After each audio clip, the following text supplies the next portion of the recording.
Hello and welcome to another Wednesday, glorious as it is, because we get another Tinto Talks, and this time we're going to be talking about Rebels and Rebellions. So I just wanted to bring us in on this lovely little piece of artwork. Guy in the center kind of reminds me of Hugh Jackman.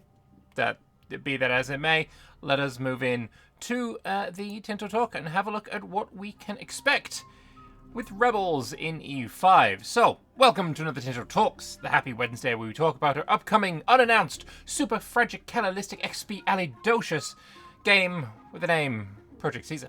So, today we'll talk about what happens when some of the pops in your country are not entirely convinced of its greatness. Well, clearly they are silly and should be educated.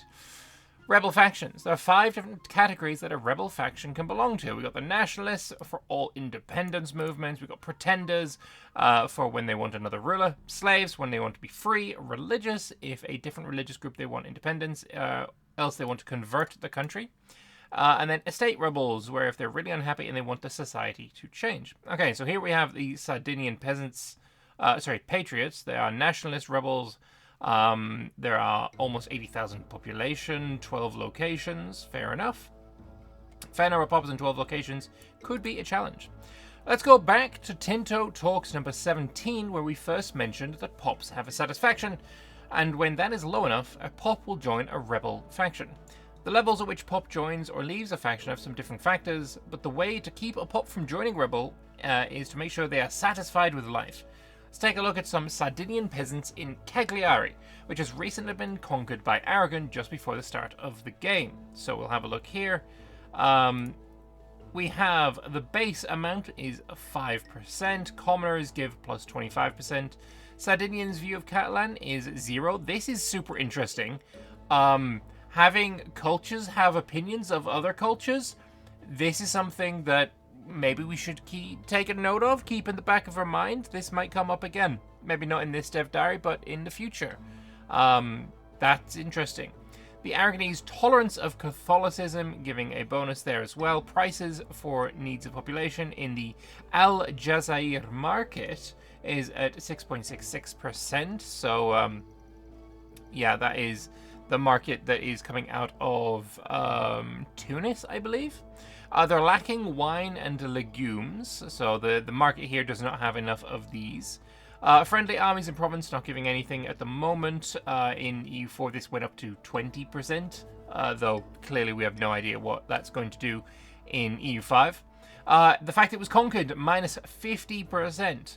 If pop satisfaction is below 18%, the pop will join a rebel. It's currently at 0.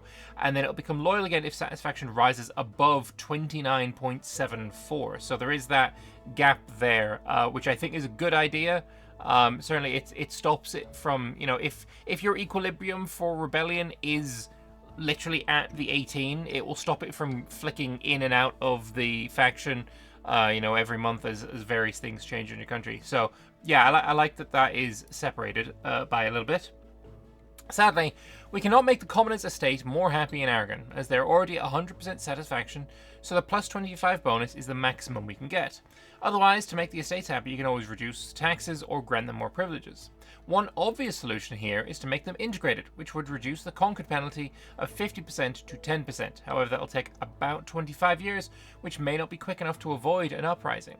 If we build a castle, we could add another 10% of satisfaction. We could also station an army there to keep the peasants in line.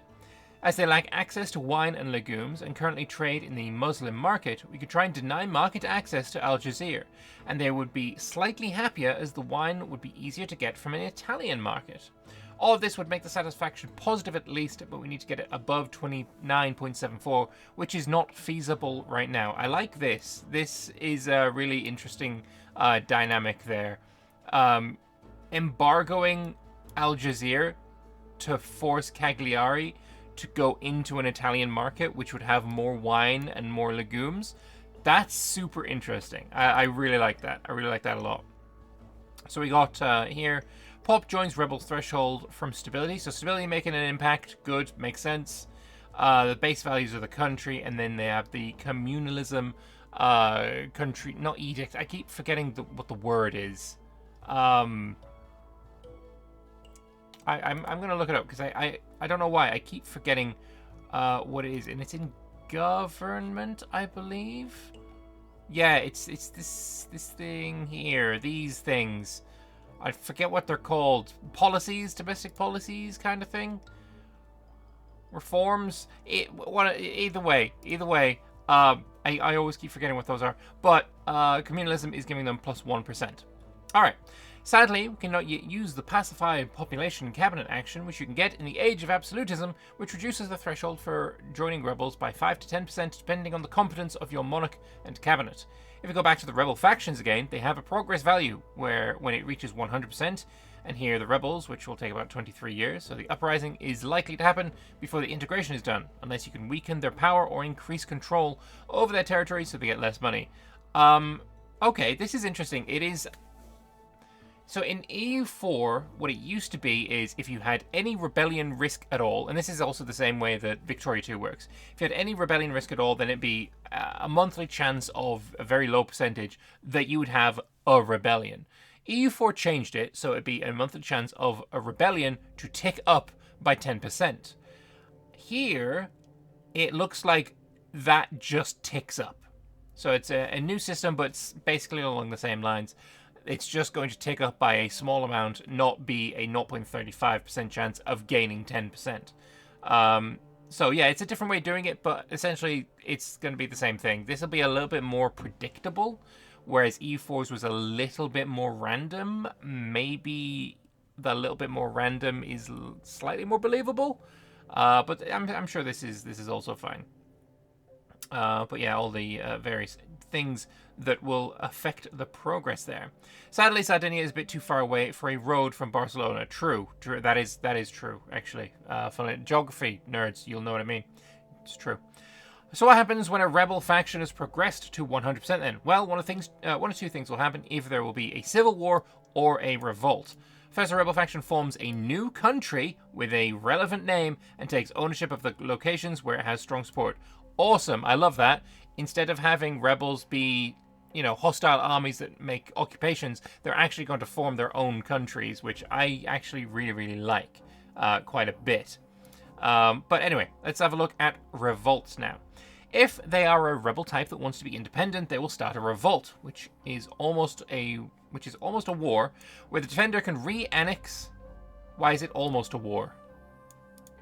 It's a war. It's like okay, it's almost a... strange phrasing, but whatever. The defender can re-annex any revolter without further aggressive expansion and can always afford the peace cost. Awesome, love that. If the culture of these revolting countries is from a country that exists on the map, they will call in that country that used to be a part of into the revolt, and if they join and the war is won, the revolt will become part of the country that they belonged to in the past. That's awesome. I think that's really, really cool. So just if you are going to war with somebody who has maybe a large culture, you take a little nibble out of it, the rebels will actually call in the country. It looks like they have the opportunity to say no as well. So that's really cool. I like that a lot. If they join, yeah, so they have the option to. That's really cool. I like that a lot. Civil wars. These are started by pretenders, some religious rebels or estate-type rebels. Civil wars work differently than other wars in that you do not have to negotiate a peace. In civil war, as soon as you would have taken control of a location from a siege or occupation, the location would immediately flip ownership to that location instead. I mean, civil wars are almost always fought until the bitter end, and only one country can survive. Okay, this is worrying. This is worrying to me as a fan of Imperator Rome, because occupying individual locations is bad, actually, and does not encourage much joy within the soul. It was exceptionally irritating to be in a civil war in a large country in Imperator Rome because, unfortunately, the problem that you have is in a normal war, when you occupy the provincial, holy crap, can I say the words? When you occupy the provincial capital, the entire area would flip to your control. In a civil war in Imperator Rome, this did not happen because if you siege the provincial capital, it would immediately be ceded to you, and then there will be a new provincial capital. I need this game to avoid that trap, because we already know from here, this is Tinto Talks 23 on sieges and such. We already know that we have these automatic control systems, right? If you take a fort, all locations in the zone of control will start changing control to you. Nice. Awesome. Love that. Secondly, if you take the capital, you start getting control over all locations in the province. Awesome. Love that. That's fantastic. Does that work with this? Does that, if I take the fort in a civil war, will I also get absolute control, immediate flipping of ownership of all the locations surrounding the fort? If I take the provincial capital, do I get control over the entire province? If the answer is no, then they need to change it until the answer is yes. Because Imperator Rome Civil Wars were annoying and grindy and sloggy and awful. And they have these systems in place, this automatic control, because they recognize that having to occupy and carpet siege every single little location is going to be awful and sluggish and slow and annoying. If Civil Wars don't keep that same philosophy of this automatic control needs to be there for those reasons, then I am going to be trying to avoid Civil Wars with all of my power and probably quitting if I'm a large country as soon as a Civil War starts, because I don't want to bother with that level of tedium. This 100%, like without any doubt, needs to include this thing here. I would say the easiest way to have this happen, instead of the location would immediately flip ownership to the of that location instead, have it be the location would flip after a month, you know? Because that gives the rest of the area time to be occupied, you know? It has time to be automatically occupied via this, and then those will also flip. But if there's nothing there, I'm sorry, but that is a huge red flag, honestly huge deal breaker. I'm not going to not play the game, but I'm going to be very annoyed if we have the same situation as we had in Imperator. This needs clarification, and I know I've been spending a lot of time harping on this, but that is just how important it is. And especially as it's not just, a civil war. We've got things like pretender rebels, religious rebels, some estate rebels will all fire a civil war type war. That it needs clarification. We need this to be a part of this system. Without, I think I've harped on about it enough. Let's move on. As the system has a few similarities with the civil war systems of Imperative Rome, you can tell I've pre-read this because I had this ready, but imagine if I just read this, off the cuff, and I read through this Civil War thing, had a whole ass rant for 5 minutes about Civil Wars and Imperative being bad, and then I got to this and I read this first sentence. Imagine how dumb I would look if the rest of this paragraph was like, as the system has a few similarities with the Civil War systems of Imperative Rome, we need to alleviate some concerns here. We will be using the automatic occupation. No, it doesn't say that, but imagine how stupid I'd look if it did. Anyway, in Project Caesar, there is no game over if you lose a civil war. I actually didn't care at all about this in Imperator. There was a huge controversy about it, but I purely did not give a shit. Instead, you have the option to continue as the winning side. One thing to consider here is that the winner will have different rulers, maybe different religion, perhaps a new government type, dramatic changes to societal values. That's the word I was looking for above. Reforms and or privileges. I mean, yeah, you're basically playing a new country, after all. After all, if the peasants revolt and win, you will not keep your glorious full serfdom monarchy as it once was. Civil War lost, will continue playing as Scotland in this case. Lovely stuff. Next week, they'll be looking at diplomacy, and for that, most of you will be something you're already aware of. But we'll list quite a few new aspects. Looking forward to seeing what those aspects are, of course. So yeah, there is nothing about how this interacts with this. I'm not going to go into the comments just yet. You know what? Screw it. Yes, I am. I was planning on saying, you know, we'll just do the comments after as well again, but, you know, in another video. But this needs looking at. Did anyone mention... Oh, wow. He's asking the WoW spam to stop? That's interesting. No. Nobody's asked! Or nobody's said anything yet. That's unfortunate.